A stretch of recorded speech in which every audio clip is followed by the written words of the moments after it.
শবে বরাত উপলক্ষে আমাদের কি কি করণীয় এই সম্পর্কে হাদিসের দ্বারা এবং ফিকহের কিতাবের দ্বারা অনেক কথা বর্ণনা করা হয়েছে।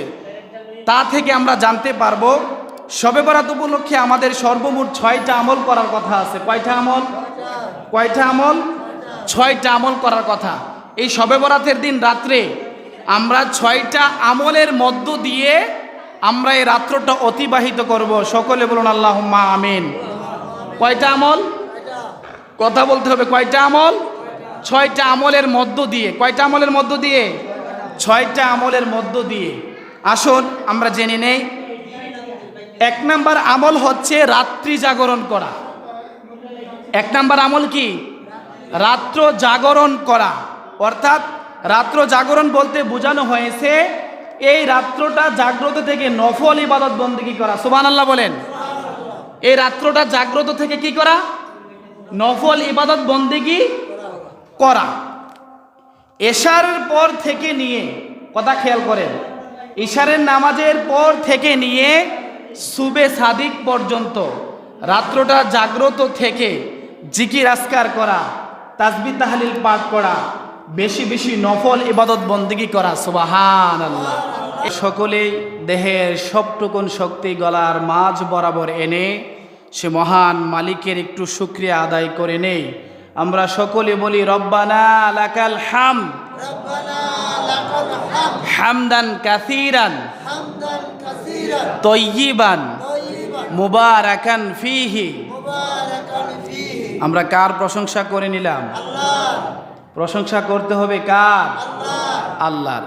লাখো কোটি দুরুদুস সালাম বিশ্বসভার সভাপতি সাইয়্যিদুল মুরসালিন খাতামান নাবিয়্যিন দুজাহানের সরদার নবিকুলের শিরোমণি মুহাম্মদে আরবি মুহাম্মাদুর রাসূলুল্লাহ সাল্লাল্লাহু আলাইহি ওয়াসাল্লামের উপর আমার সামনে উপবিষ্ট আজকে পবিত্র জুমার দিনে আগত সম্মানিত মুসল্লিন ইকরাম, মুরব্বী বাবারা, যুবক ভাইয়েরা, পর্দার অন্তরালে অবস্থানরত আমার শ্রদ্ধেয়া সম্মানিতা অবলা সরলা সর্বগুণে গুণান্বিতা মা এবং বোনেরা, সকলের প্রতি আমার অন্তরের অন্তরস্থল থেকে হৃদয় নিংড়ানো সালাম, ইসলামিক সম্ভাষণ সালাম।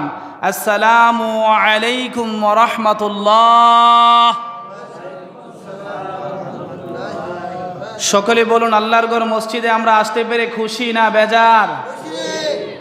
খুশি থাকলে প্রশংসা করব কার? বেজার থাকলেও প্রশংসা করব কার? আল্লাহর। সুখে দুঃখে বিপদে আপদে বালা মুসিবতে সবসময় কার প্রশংসা করব? আল্লাহর। আল্লাহর প্রশংসা করলে লাভ না লস? লাভ। আমরা যদি আল্লাহর প্রশংসা করি আল্লাহ খুশি হন, বেজার হন একজন, কে? মিস্টার ইবলিশ, শয়তান। এই শয়তানের কিছু উত্তরসূরি আছে, শয়তানের কিছু চেলা চামান্ডা আছে। এরাও কি করে? কোনো মানুষের ভালো কিছু দেখলে হিংসা করে। কোনো মানুষের কোনো ভালো কিছু দেখলে কি করে? হিংসা করে। এরা হচ্ছে শয়তানের দূষর, এরা হচ্ছে শয়তানের সাথী। ঠিক কিনা বলেন? শয়তানের সাথী, শয়তানের দূষর, শয়তানের সঙ্গী। এই কথাটাও সূরা নিসার আয়াতের তাফসিরে ব্যাখ্যাতে এসেছে যে ভালো কিছু দেখার পরেও যারা আল্লাহর শুকরিয়া আদায় করে না, এদের ভিতরে শয়তানের ওয়াসওয়াসা আছে। কি আছে? শয়তানের ওয়াসওয়াসা আছে। এই কারণে একজন বেজার, কিন্তু আমরা খুশি করব কাকে? আমরা খুশি করব কাকে? আল্লাহকে। আল্লাহর প্রশংসা দ্বারা, আল্লাহর শুকুর দ্বারা, আল্লাহর তাসবিহ দ্বারা আমরা আল্লাহকে খুশি করব। সুবহানাল্লাহ। সম্মানিত উপস্থিতি, আমি আমার খুতবার শুরুতেই মহাগ্রন্থ আল কোরআনুল কারীমের একখানা আয়াতে কারিমা তেলাওয়াত করেছি। রাসূল পাক সাল্লাল্লাহু আলাইহি ওয়াসাল্লামের অসংখ্য অগণিত হাদিস থেকে একখানা হাদিস পাঠ করেছি। আল্লাহ চাহেতু অল্প সময়ের ভিতরে আপনাদের সম্মুখে আয়াতের আলোকে, হাদিসের আলোকে কিছু কথা বলার চেষ্টা করব। আল্লাহ তাআলা যেন আমি অধম গুনাহগারের জবান থেকে যে কথাগুলো আজকে বের করবেন, মহান মালিক যেন আমাকে আগে আমল করার তৌফিক দান করেন, তারপরে আপনারাও যেন আমলের নিয়তে শুনে আমল করতে পারেন। আপনাদেরকে যেন মহান মালিক তৌফিক দান করেন। সকলে বলুন আল্লাহুম্মা আমিন। সম্মানিত উপস্থিতি, আমার খুতবার আলোচনার বিষয় হচ্ছে আজকে শবে বরাতের ফজিলত সম্পর্কে। কিসের?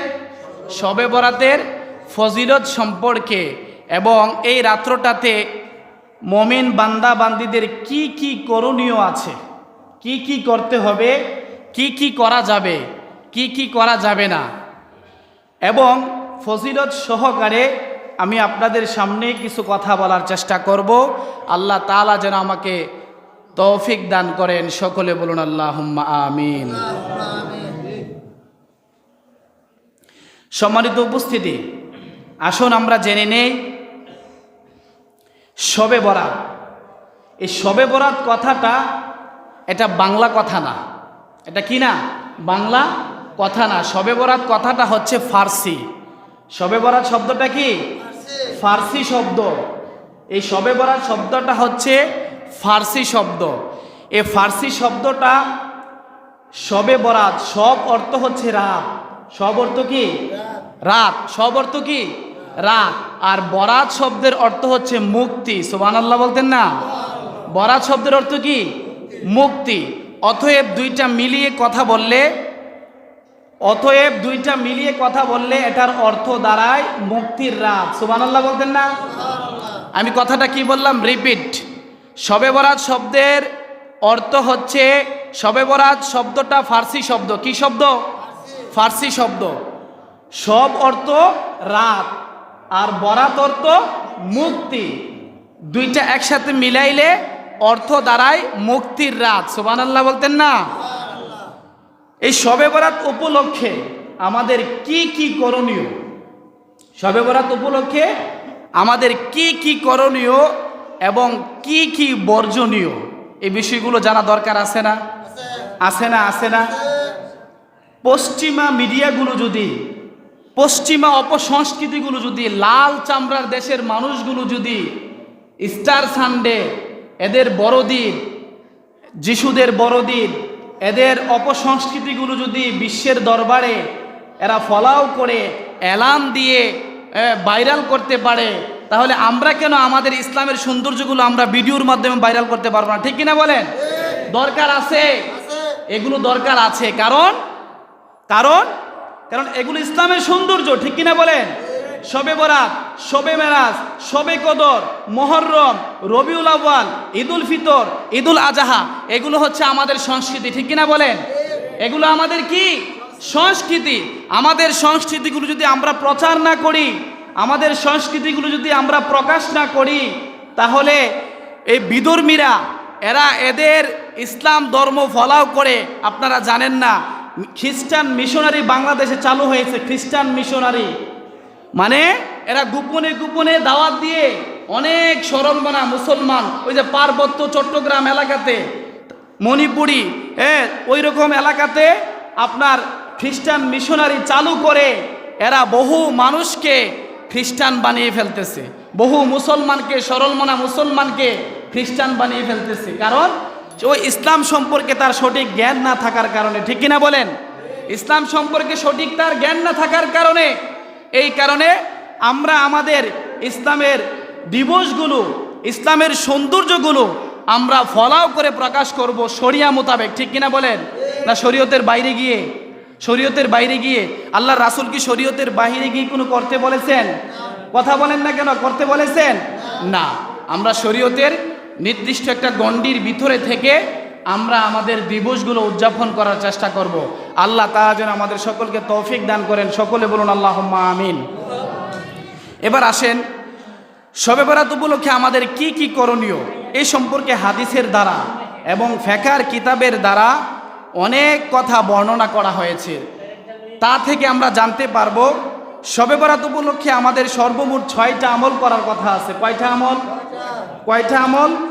6টা আমল করার কথা। এই শবে বরাতের দিন রাত্রে আমরা 6টা আমলের মধ্য দিয়ে আমরা এই রাত্রটা অতিবাহিত করব। সকলে বলুন আল্লাহুম্মা আমিন। কয়টা আমল? কথা বলতে হবে। কয়টা আমল? 6টা আমলের মধ্য দিয়ে। কয়টা আমলের মধ্য দিয়ে? 6টা আমলের মধ্য দিয়ে। আসুন আমরা জেনে নেই। 1 নাম্বার আমল হচ্ছে রাত্রি জাগরণ করা। এক নাম্বার আমল কি? রাত্র জাগরণ করা। অর্থাৎ রাত্র জাগরণ বলতে বোঝানো হয়েছে এই রাত্রটা জাগ্রত থেকে নফল ইবাদত বন্দেগী করা। সুবহানাল্লাহ বলেন। এই রাত্রটা জাগ্রত থেকে কি করা? নফল ইবাদত বন্দেগী করা। এশার পর থেকে নিয়ে, কথা খেয়াল করেন, ইশারের নামাজের পর থেকে নিয়ে সুবে সাদিক পর্যন্ত রাত্রটা জাগ্রত থেকে জিকির আজকার করা, তাসবিহ তাহলিল পাঠ করা, বেশি বেশি নফল ইবাদত বন্দেগী করা। সুবহানাল্লাহ। এই হচ্ছে এক নাম্বার আমল। এই হচ্ছে কি? এক নাম্বার আমল। দুই নাম্বার আমল হচ্ছে, অর্থাৎ আগামী জুমার দিন শুক্রবার, আগামী জুমার দিন প্রায় এক সপ্তাহ, শবে বরাতের আরো কয় সপ্তাহ বাকি? এক সপ্তাহ বাকি। আগামী শুক্রবার অর্থাৎ জুমার দিন 14ই শাবান দিবাগত রাত্র, 14ই শাবান দিবাগত রাত্র পবিত্র শবে বরাত। সুবহানাল্লাহ বলেন। পবিত্র শবে বরাত। এই কথাটাই বলতেছে যে 14ই শাবান রাত্রিতে রাত্র জাগরণ থেকে নফল ইবাদত বন্দেগী করা, আল্লাহকে ডাকা, জিকির আজকার করা, গুনাহ মাফ চাওয়া, এই বিষয়টা করার পরে এর পরের দিন অর্থাৎ ওই দিন রাত্রে সাহরি খেয়ে, দুই নাম্বার আমল হচ্ছে ওই দিন রাত্রে সাহরি খেয়ে পরের দিন রোজা রাখা। সুবহানাল্লাহ বলতেন না? পরের দিন কি রাখা? রোজা রাখা। অর্থাৎ 15ই শাবান কি করা? রোজা রাখা। তবে এই রোজাটা ফরজ হিসেবে না, সুন্নত হিসেবে না, বরং নফল হিসেবে রাখা। কি রাখা?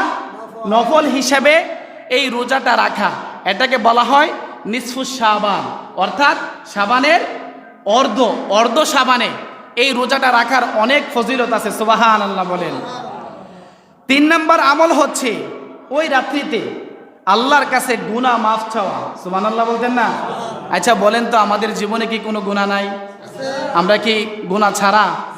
কে বলতে পারবেন যে আমি ফেরেশতা, আমি দুধের দোয়া তুলসী পাতা? কে বলতে পারবেন? আমি যে ইমাম সাহেব এত বড় বড় কথা বলতেছি, আমি কি দুধের দোয়া তুলসী পাতা? না, আমারও গুনাহ আছে, আপনাদেরও গুনাহ আছে। ওয়ালাকাদ কাররামনা বানি আদম, প্রত্যেকটা বানি আদমের কি আছে? খাতা কসুর আছে, গুনাহ আছে। এই গুনাহ মাফ চাওয়া। তিন নাম্বার আমল কি? আল্লাহর কাছে গুনাহ মাফ চাওয়া, রোগ সুখ থেকে মুক্তি চাওয়া। যারা রোগাক্রান্ত আছেন, যাদের একটার পর একটা সমস্যা, শরীর খারাপ থাকে, স্বাস্থ্য খারাপ থাকে, বিবির শরীর খারাপ, নিজের শরীর খারাপ, মা বাবার শরীর খারাপ, এই রোগ সুখ থেকে আল্লাহর কাছে কি চাওয়া? মুক্তি চাওয়া, রিজিক চাওয়া ইত্যাদি। সুবহানাল্লাহ বলতেন না? তাহলে আল্লাহর কাছে তিন নাম্বার আমল কি?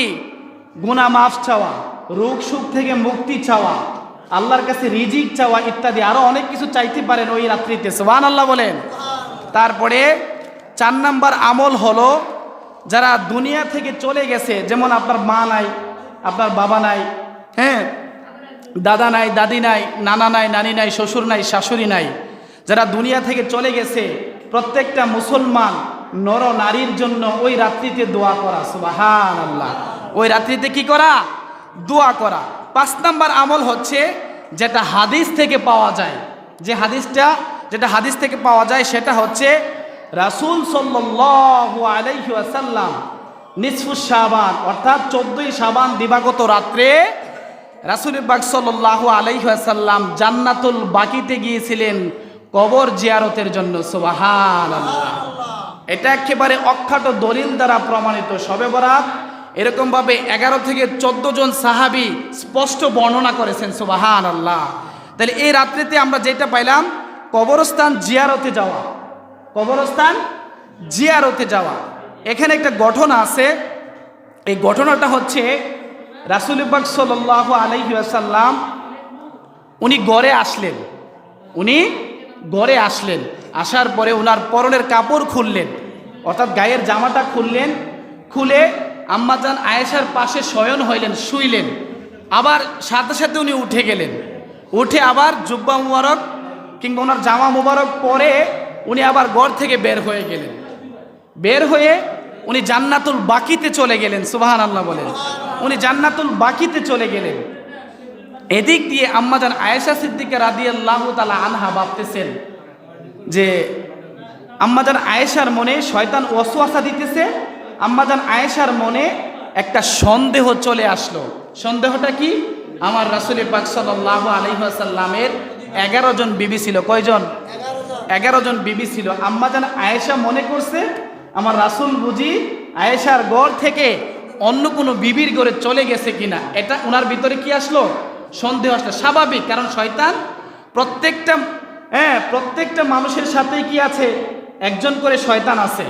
তো শয়তান ওয়াসওয়াসা দেওয়ার কারণে ওনার ভিতরে একটা সন্দেহ হইল। উনি কি করলেন? আমার রাসূলের পিছ নিলেন। নেওয়ার পরে একটু দূরে দাঁড়িয়ে থাকলেন। দূরে দাঁড়িয়ে থাকার পরে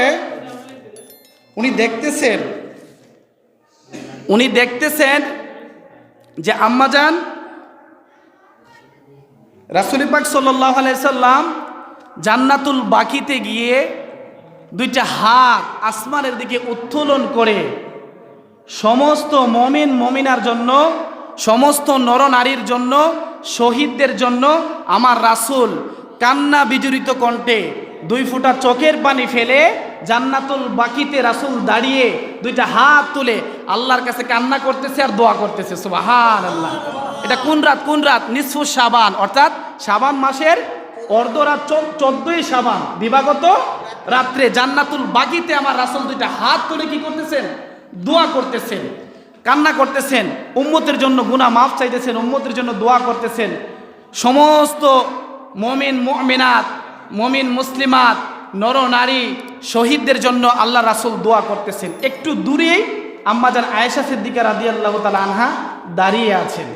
দাঁড়িয়ে থাকার পরে রাসূল দোয়া করার পরে দেখতেছেন পেছনে আম্মাজান আয়েশা। সুবহানাল্লাহ বলতেন না? তখন রাসূল পাক সাল্লাল্লাহু আলাইহি ওয়াসাল্লাম বলতেছেন, আয়েশা, তোমাকে শয়তান ওয়াসওয়াসা দিতেছে। তুমি মনে করেছো আমি বুঝি তোমার হক নষ্ট করে, তোমার পবিত্রতা নষ্ট করে আমি বুঝি অন্য কোনো বিবির ঘরে গিয়েছি কিনা। ও আয়েশা, তুমি মনে করেছো এটা তোমার ভিতরে সন্দেহ এসেছে। এই কথা বলার সাথে সাথে দেখেন আমাদের আম্মাজানেরা কতটুকুন পবিত্র ছিলেন, কতটুকুন স্পষ্টবাদী ছিলেন। উনি ক্লিয়ার কাট বলে ফেললেন, ইয়া রাসূলুল্লাহ, ইয়া হাবিবাল্লাহ, এটা তো সন্দেহ হবারই কথা। সুবহানাল্লাহ বলতেন না? এটা তো সন্দেহ হবারই কথা। আমার মতন একজন সুন্দরী আপনার জন্য, আমার মতন একটা প্রেমা সম্পদ একজন প্রেমিকা থাকতে আপনি আমার বিছানা ছেড়ে অন্য কোনো বিবির ঘরে যাবেন, এটা তো সন্দেহ হবারই কথা। আচ্ছা বলেন তো, আমাদের বিবির হইলে কি কইলে? আমাদের বিবিরা যদি হইতো কি বলল হইলে? ঠিক না? আমাদের বিবিরা হইলে এখানে মুনাফিকির একটা আশ্রয় নিল হইলে, মিথ্যা কথার আশ্রয় নিল হইলে, মিথ্যা কথা বলল হইলে, ঠিক না? কিন্তু আম্মাজান আয়েশা ক্লিয়ার কাট বলে দিলেন। বলে দেওয়ার পরে রাসূল পাক সাল্লাল্লাহু আলাইহি ওয়াসাল্লাম খুশি হয়ে গেলেন। উনি ওইখানেও আম্মাজান আয়েশা ইচ্ছে করলে কি মিথ্যে বললে পারতেন না? রাসূলকে খুশি করার জন্য মিথ্যে বললে পারতেন না? করেন নাই। কারণ কি? কারণ এগুলো আমাদের জন্য শিক্ষা, দুনিয়ার মানুষদের জন্য শিক্ষা, ঠিক কিনা বলেন? এবার আসেন 6 নাম্বার আমল হচ্ছে, যেহেতু এই রাত ইবাদত বন্দেগীর রাত এবং ফজিলতের রাত, এই রাত্রে যতটুকুন সম্ভব পবিত্র অবস্থায় থেকে ইবাদত বন্দেগী করবেন। সুবহানাল্লাহ বলেন। সুন্দর করে উজু করে পবিত্রতা অর্জন করে কি করবেন? এই রাত্রটা সকলে চেষ্টা করবেন ইবাদত বন্দেগীতে কাটানোর জন্য। এখানে আরেকটা কথা এসেছে, এই রাত্রে গোসল করাকে ফুকাহায়ে কেরাম মুস্তাহাব আমল বলেছেন। সুবহানাল্লাহ। শবে বরাতের রাত্রিতে গোসল করাকে ফুকাহায়ে কেরাম কি বলেছেন? মুস্তাহাব। এটা কি? মুস্তাহাব আমল। সুবহানাল্লাহ বলেন। এবার আসেন, এই রাত্রে গুনাহ থেকে মাপ পাওয়ার জন্য খাঁটি তওবা ইস্তেগফার করা জরুরি। খাঁটি তওবা ইস্তেগফার করা কি জরুরি? এখানে অনেকগুলো কথা আছে, আমি সেদিকে যাচ্ছি না। এবার আসেন, এই রাত্রি সম্পর্কে রাসূল পাক সাল্লাল্লাহু আলাইহি ওয়াসাল্লাম কি বলেন? রাসূল পাক সাল্লাল্লাহু আলাইহি ওয়াসাল্লাম বলতেছেন, আল্লাহু আজ্জা ওয়া জাল্লা ইয়ানজিলু লাইলাতিন নিসফি মিন শাবান। যখন শাবান মাসের 15 রাত আসে, যখন শবে বরাত আসে, আল্লাহ তাআলা এই রাত্রে সপ্তম আরশে আজিম থেকে আল্লাহ তাআলা প্রথম আসমানে নেমে আসেন। সুবহানাল্লাহ বলেন। প্রথম আসমানে নেমে আসেন, অতঃপর তার বান্দাদেরকে ব্যাপকভাবে ক্ষমা করতে থাকেন। সুবহানাল্লাহ। ওই রাত্রিতে আল্লাহ কি করেন? আল্লাহর বান্দাদেরকে আল্লাহ তাআলা কি করে দেন? ক্ষমা করে দেন। কিভাবে ক্ষমা করে দেন? রাসূল বলতেছেন, ফায়াগফিরু লিআকসারা মিন আদাদি শারি গানামিকাল।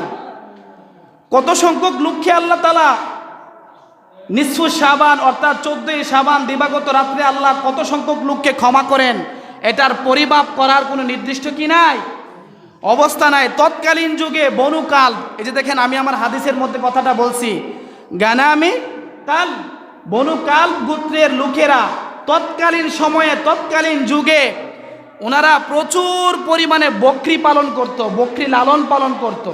আচ্ছা, একটা বকরির শরীরে কত পশম থাকে? অনেক না?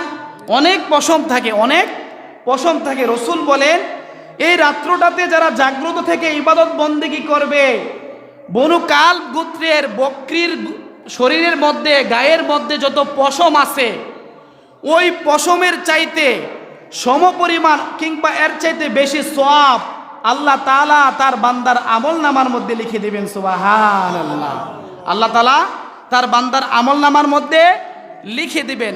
আল্লাহ তাআলা সপ্তম আসমান থেকে আরশে আজিম থেকে আল্লাহ পাক রব্বুল আলামিন আরশে আজিম থেকে দুনিয়ার প্রথম আসমানে এসে, দুনিয়ার যে আসমানটা দেখতেছেন, এই আসমানের মধ্যে এসে আল্লাহ সুবহানাহু ওয়া তাআলা বলেন, ও আমার বান্দা বান্দিরা, কোনো অভাবগ্রস্ত আছো কি?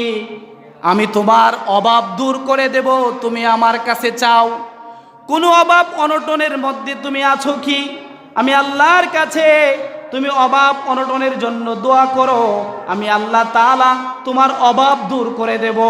কোনো রোগাক্রান্ত ব্যক্তি, রোগ সুখে ভুগতেছো, এমন ব্যক্তি আছো কি? আমি আল্লাহর কাছে মুক্তি চাও, আমি আল্লাহ তাআলা আজকের রাত্রে তোমাকে মুক্ত করে দেব। সুবহানাল্লাহ।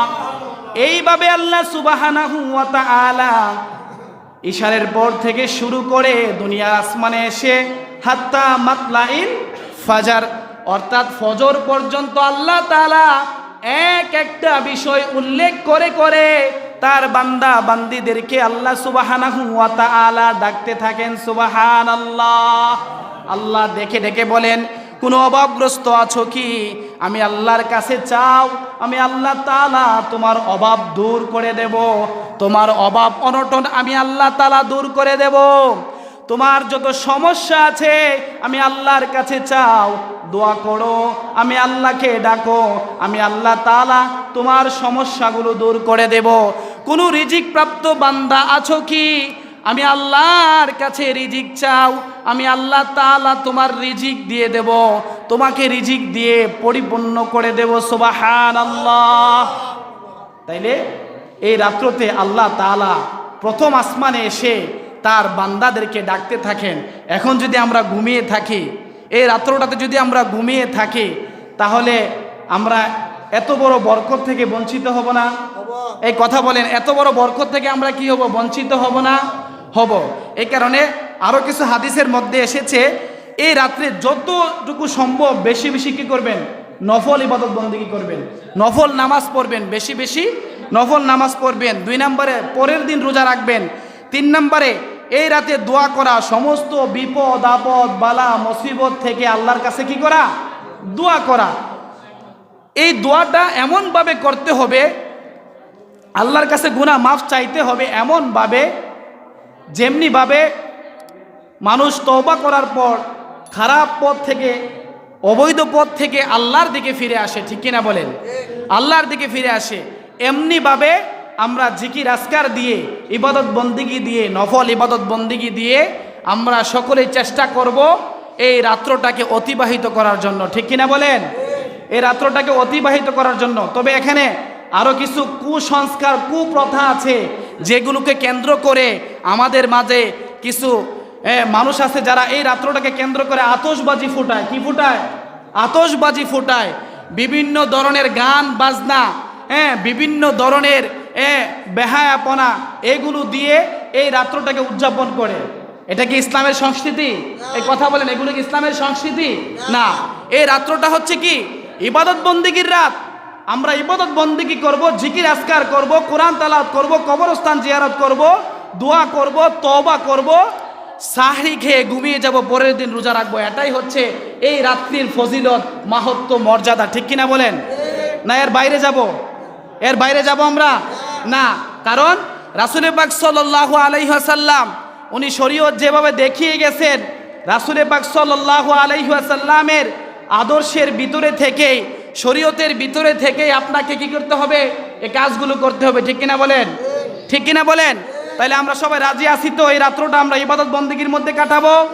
কে কে রাজি আছেন দুইটা হাত তুলে আল্লাহকে দেখান। আল্লাহ তাআলা কবুল করুক, হাত নামান।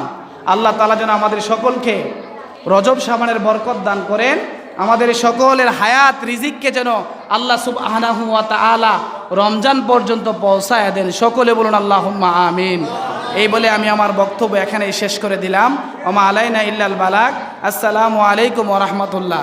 যারা 4 রাকাত নামাজ পড়েন নাই সকলে মেহেরবানি করে আদায় করে নিন।